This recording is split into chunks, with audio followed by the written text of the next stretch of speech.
Bonjour YouTube, je suis Sébastien et nous revoilà pour un exercice de Fusion 360, c'est le 5e. Si vous regardez sur la gauche de la vidéo, vous allez voir qu'aujourd'hui on va faire une pièce qui ressemble à une platine de support de quelque chose, mais surtout c'est pas une pièce usinée, c'est une pièce de tôle pliée. Donc on va jouer avec la fonction tôlerie de fusion, et tôlerie ça se trouve en haut dans la barre d'outils, et si on change, on va faire un nouveau composant qu'on va appeler exercice 5 et qui cette fois est un exercice de tôlerie. Et on va utiliser acier millimètre et en fait on va prendre, c'est la règle, mais vous allez voir on peut changer ça, je vais vous le montrer aussi au cours de cet exercice parce que c'est assez pratique. Donc on valide le nouveau composant et on est dans notre nouveau composant et si vous ouvrez l'arborescence de celui-ci, vous allez trouver règle acier millimètre. Et si on va dans modifier et qu'on fait règle de tôlerie, on peut ouvrir une fenêtre dans laquelle on trouve acier millimètre, on trouve d'autres règles pour d'autres matériaux et l'info importante là-dedans c'est l'épaisseur et si vous survolez le titre, vous pouvez faire une nouvelle règle et on va l'appeler acier 2 mm par exemple et on va mettre qui fait 2 mm d'épaisseur et non pas 2 mm 5. Il y a des conditions de pliage et il y a des conditions d'angle. On peut ajuster tout ça, on s'en occupera ultérieurement. Pour l'instant, tout ce qu'on veut, c'est avoir 2 mm d'épaisseur de tôle, puisque c'est ce qu'il faut pour notre dessin. On enregistre, on ferme, on va donc dans l'arborescence, on clique sur changer de règle, dans le menu déroulant, on prend acier 2 mm, hop, et maintenant, on va dessiner en 2 mm.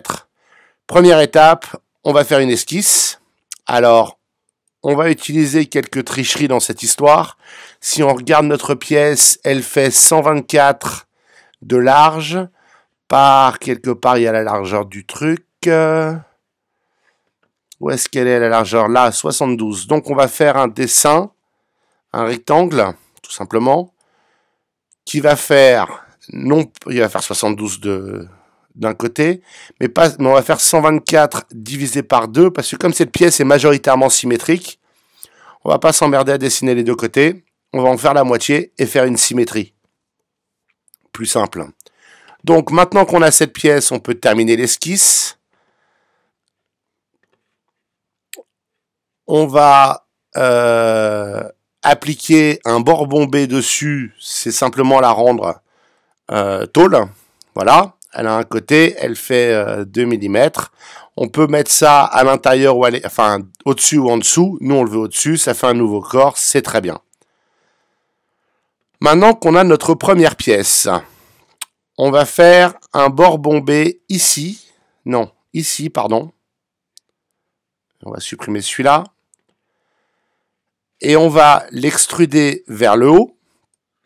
Et vous pouvez avoir votre premier pli qui se fait et vous allez vous dire que c'est génial. Et il nous le faut de 45 mm de haut. Donc on valide. Parce que pour se simplifier la vie, on va faire le fond. Parce que si on ne fait pas le fond maintenant, avec la forme qu'on va avoir, il va nous embêter pour le fond, il ne sera pas content. Donc on va maintenant faire le fond. Et lui, il doit faire, on va dire 42, puisqu'il doit passer en dessous de l'autre. Voilà.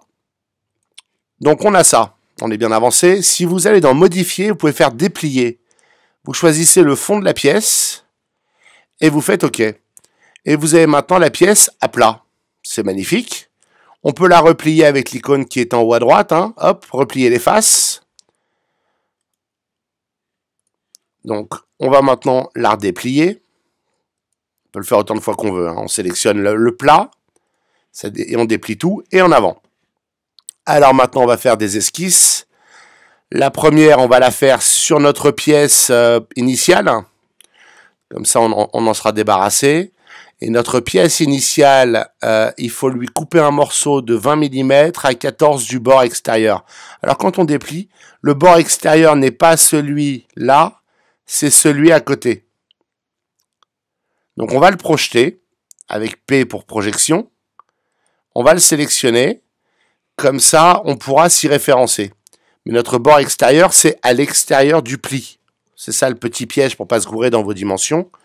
Mais donc, on va faire un rectangle ici,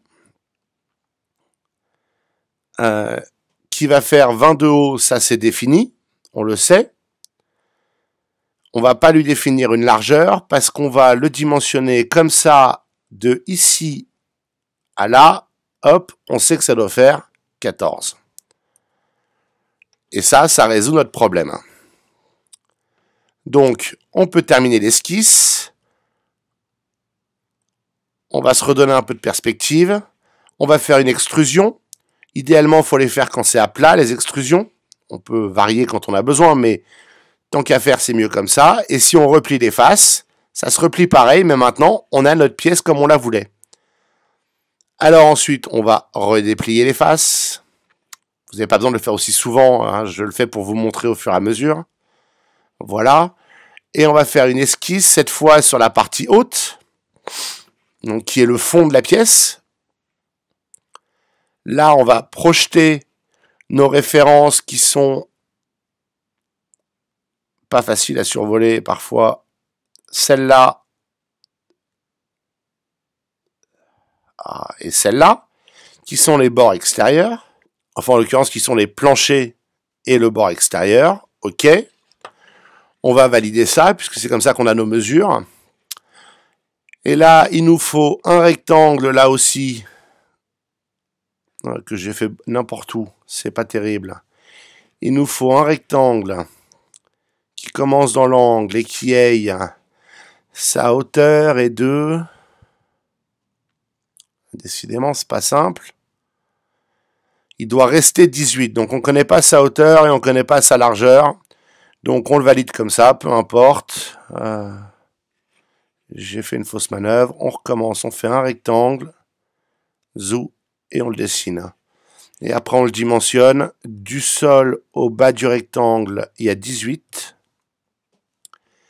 Et du bord extérieur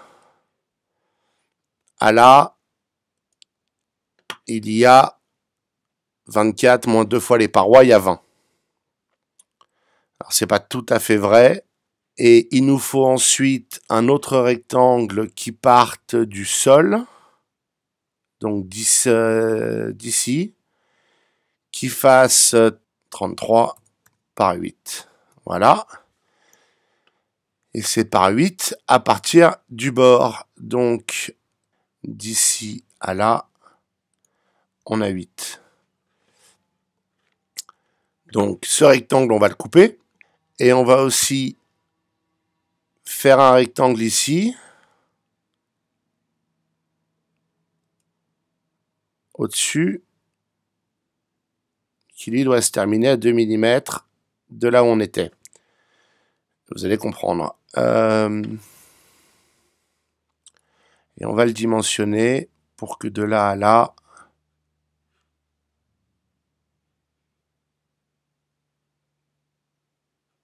il faut que je quitte. Voilà, il faut qu'on fasse de là à là. Ça fait 2. Ça devrait même faire de plus. On va mettre 2.5. Comme ça, on est sûr que ça ne se touche pas. Voilà. Donc, avec cette information, on devrait être bon pour faire nos plis, terminer l'esquisse. Je suis pas expert en mode tôlerie, hein, je le fais pas souvent. Donc ça, et ça, et ça, on veut le couper. OK. Et si on réaffiche cette esquisse, ce morceau-là, on veut l'extruder de -2. Comme ça, on a un morceau de 2 mm. Voilà, on peut masquer l'esquisse. On va lui mettre les congés qu'il faut tout de suite. Non, c'est pas ça qu'il fallait faire. C'était congés. Hop.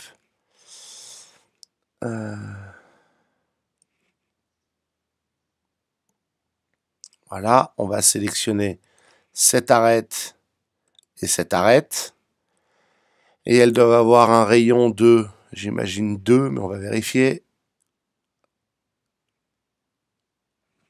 Ouais, logiquement. Voilà. On va faire les autres. Il y a celle-là aussi, que j'arrive pas à sélectionner pour d'obscures raisons. Oula, c'est pas bien passé. Voilà, là ça va être très bien. Hop. Et hop. Elles doivent toutes être de 2. On valide. On revient à une position normale et on fait replier les faces. Et voilà ce que ça donne. L'arrière de notre pièce. En vrai, si vous le faisiez, il y a peu de chances qu'elle touche comme ça, mais c'est pas grave. On est courageux, on y croit, tout est possible. On va maintenant continuer la pièce. Alors, on va se remettre à la maison. On va faire ceci de 24. Voilà. Et on va faire ceci de 16. OK. Et ça nous donne la forme grossière de la pièce qu'on veut. J'ai dû me tromper dans la mesure ici. Alors on va retourner voir l'esquisse. Pourquoi je me suis trompé? Parce que je l'ai mis...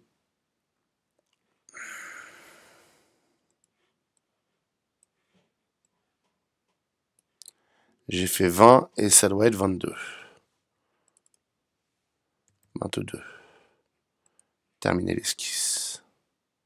Ouais, je sais pas si ça l'a enregistré. Oui, voilà. On est vachement mieux. Vous voyez, j'ai modifié mon esquisse et ça a modifié directement le dessin. Donc on est vachement mieux. Voilà.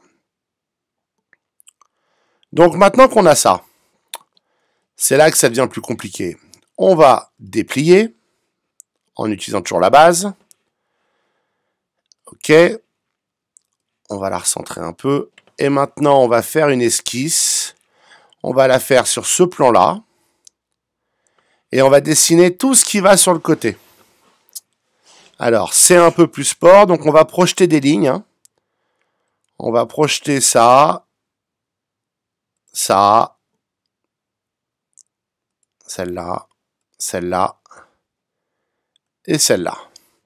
Avec ça, on devrait être bien. Alors, on va commencer par faire une ligne à 44. Et on va faire une ligne ici, donc, zou, qui va... Arrêtez de m'embêter 2 secondes, qui va de là jusque là. Et on va la dimensionner à 44 de ce bord. Hop. Elle n'est pas droite. Super. Donc on va la refaire. Je ne sais pas pourquoi il ne me l'a pas fait de droite, cet imbécile.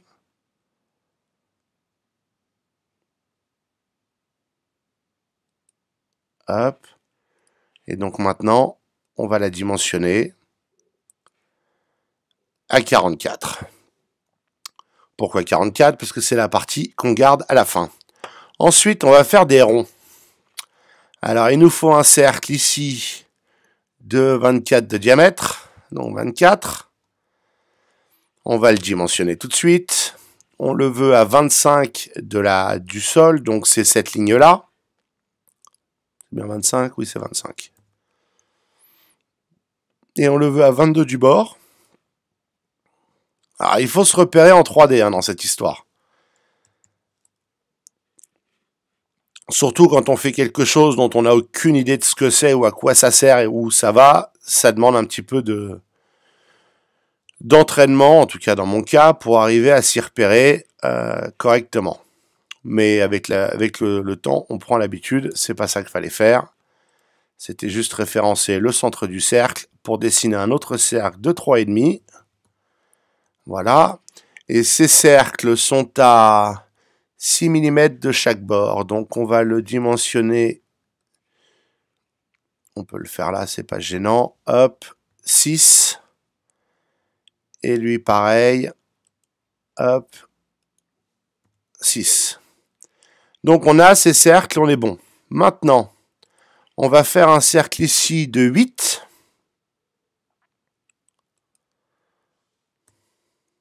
Hop.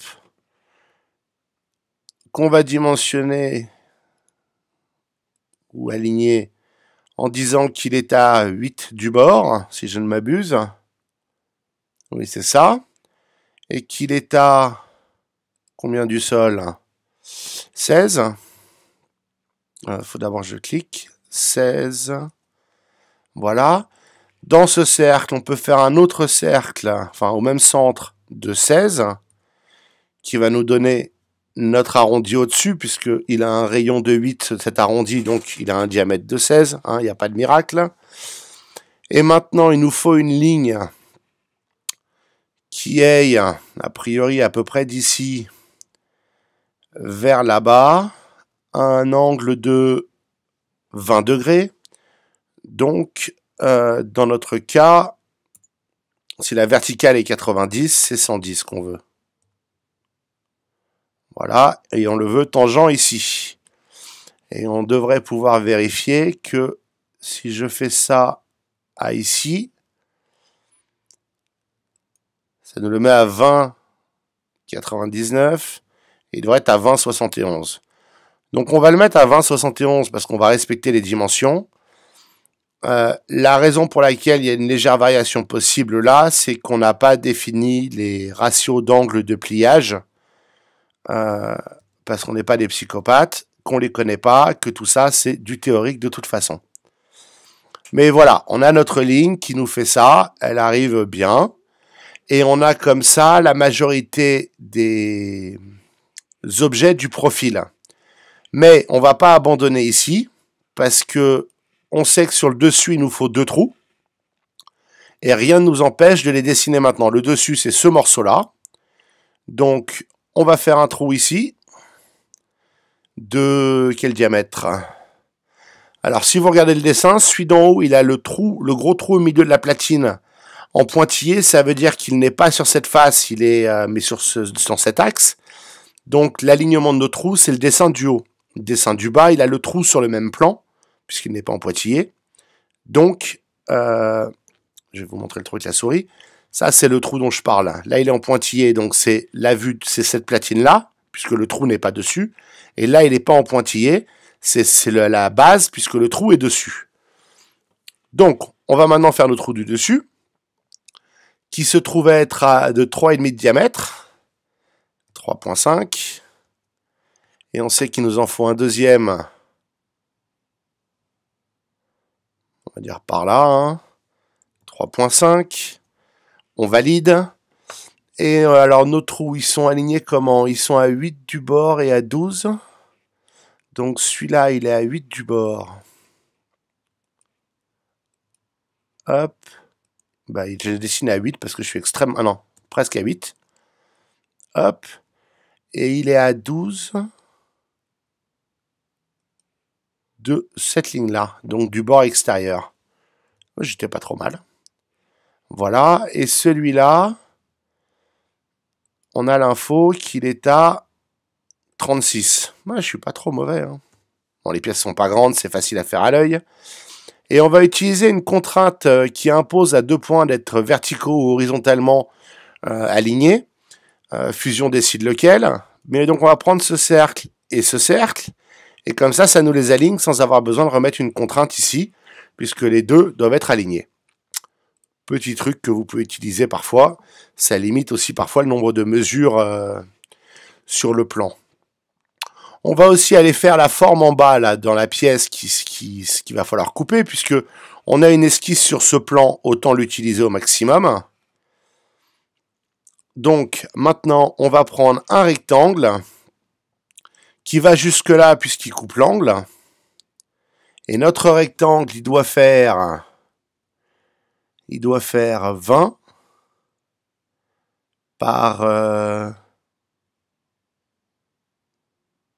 j'en ai aucune idée, par 12. C'est 20 par 12 plus l'arrondi. Donc on va faire 20 par 12. 20 par 12. Ça me semble petit, 20 par 12. Mais c'est ça, hein. 20 par 12. C'est bien 20? Ouais. 20 par 12, plus un cercle centré là-dessus de 10 de rayon. Voilà. Plus de petits cercles alignés là aussi. Hop, de 3,5. C'est ça, hein? Oui, j'ai bien lu, 3,5. Et pareil là, un autre cercle, pardon, de 3,5. 3,5. Hop, qu'il faut aligner à combien de la pièce? À 4 de part et d'autre. Donc à 4 de part et d'autre. Hop, hop. 4, pas 43 du tout. 4 entrées. Et de là à là, 4 mm aussi. J'ai tapé 43 évidemment. Parce que sinon c'est pas drôle. Hop, 4 mm. On peut aussi supprimer cette partie du cercle qui nous sert à rien. Ainsi que cette ligne. Comme ça, on a notre pièce. Et avec ça, on a tout ce qu'il nous fallait sur ce modèle. Vous allez voir pour la suite, faites-moi confiance. Donc on peut terminer l'esquisse. On va se remettre en perspective parce que c'est plus sympa. Ah non, on a oublié quelque chose. On va revenir. Ah ben, il me l'a retourné, c'est intéressant. C'est pas grave. On va prendre des lignes. Et on va fermer ici, jusque là. Comme ça, on a ceci. On va aussi mettre une ligne réelle ici. Parce qu'il faut qu'on puisse extruder cette pièce pour la faire disparaître. Donc maintenant, on termine l'esquisse. On se remet en vue maison, c'est plus sympa. Et on va faire extruder. Et on va virer ceci, ceci, les cercles. Hop, et hop, et hop, et hop, et hop. Ça fait beaucoup d'extrusion, hein, je vous le concède. Mais si on fait ceci, hop, on coupe, on replie les faces. On a déjà une bonne partie de notre dessin. Vous voyez? Alors maintenant, on va faire une nouvelle esquisse. On va la faire face pliée parce que c'est plus pratique. Et on va la faire sur cette face. Parce que sinon, ça ne veut pas marcher. J'ai essayé avant parce que j'avais jamais fait cette pièce ou ce type de pièce. Et il y a des restrictions à ce que Fusion est capable de faire, aussi malin soit-il.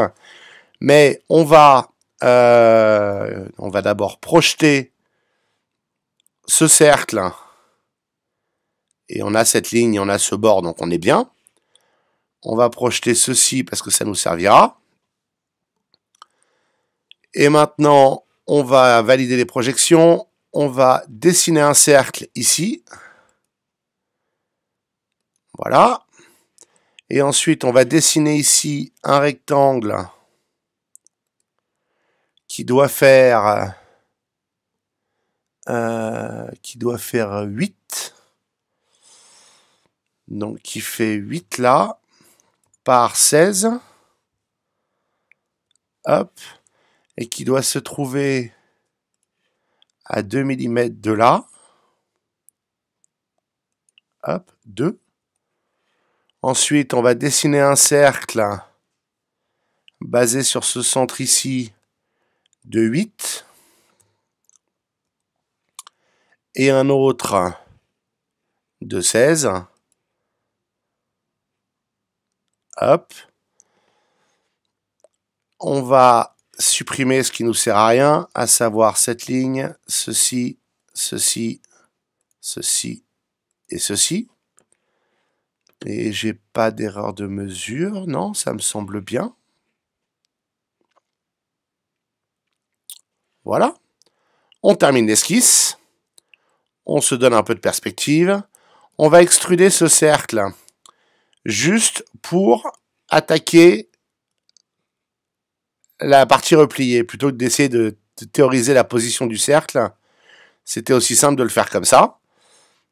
Donc on va valider ça. Et maintenant, on va extruder en réaffichant notre 5e esquisse, cette pièce-là.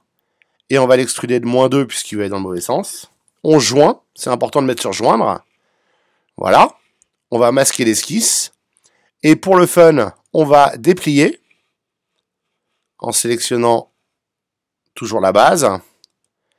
Et vous pouvez voir que ma pièce, elle est maintenant rigide. Mon petit ergot en bas, là, il est maintenant rigide et il fait partie de cette pièce. Donc, maintenant qu'on est déplié, on n'a plus qu'un truc à faire, c'est des arrondis. Donc, on sait qu'ici, on a un rayon de 8. Donc, on va mettre un rayon de 8. Hop. OK. On a aussi... Où est-ce qu'on en a d'autres? Oh là, faut que j'arrête de regarder à droite en tournant ma souris, moi. Donc, ici, on a des rayons de 2. Donc, on a plein de rayons de 2. Donc, on va en faire tout un tas. On a là et là. On a aussi là et là, je crois aussi. Hein. Ouais, 2. Voilà. On va aussi faire ici et là parce que ce sera plus propre. Et on va même faire cela parce que ce sera mieux d'une manière générale. Donc voilà, on a tous nos rayons de 2. Hein. Hop. Zou. Et maintenant, si on replie les faces, bah c'est super joli ce qu'on a fait. Hein. On va maintenant, comme on avait fait dans un exercice précédent, faire un plan de décalage ici. OK. Et on va créer une symétrie miroir de ceci avec ce plan et joindre et zou. Et on a maintenant une pièce quasi complète. On peut masquer le plan de construction dans l'arborescence. On peut toujours, mauvais menu, déplier les faces en choisissant la base. Et c'est là que c'est quand même super balèze, Fusion 360, hein, on dira ce qu'on veut. Je ne suis pas forcément fan de leur politique de prix et de leur système de restriction sur la version gratuite parce que c'est pas très malin et c'est juste pénible pour les gens, mais il faut leur reconnaître que leur logiciel, il est au top. Alors maintenant, on n'a plus qu'à faire une esquisse ici, à projeter ceci et ceci, ça nous suffira, oui, voilà, parce qu'il nous faut référencer les faces extérieures.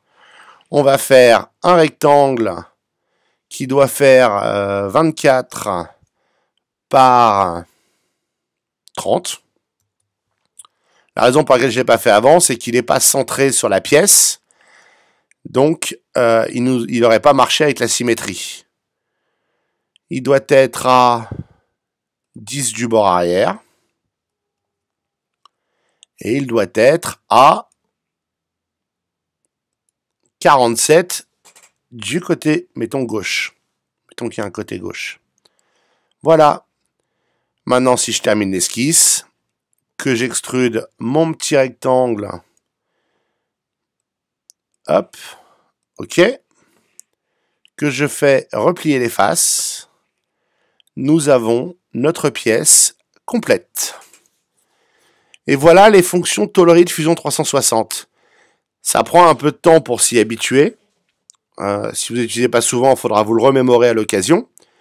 Mais c'est quand même vachement balèze et vachement pratique, parce qu'au final, cette pièce, oui, il faut une plieuse maintenant, et idéalement une découpeuse laser, mais vous pourriez imprimer ce plan, cette pièce, et je vous montrerai comment faire des plans une autre fois, sur du papier, le coller sur une tôle, le couper avec votre découpeur plasma, une grignoteuse, peu importe, le plier entre deux cornières dans un étau, et vous pourriez avoir votre pièce.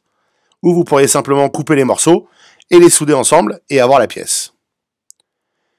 Je vous remercie d'avoir suivi cette vidéo, j'espère qu'elle vous aura intéressé et vous aura été utile. Si c'est le cas, pensez à vous abonner et à la liker. Et puis si vous avez des questions ou des remarques, les commentaires sont là pour ça.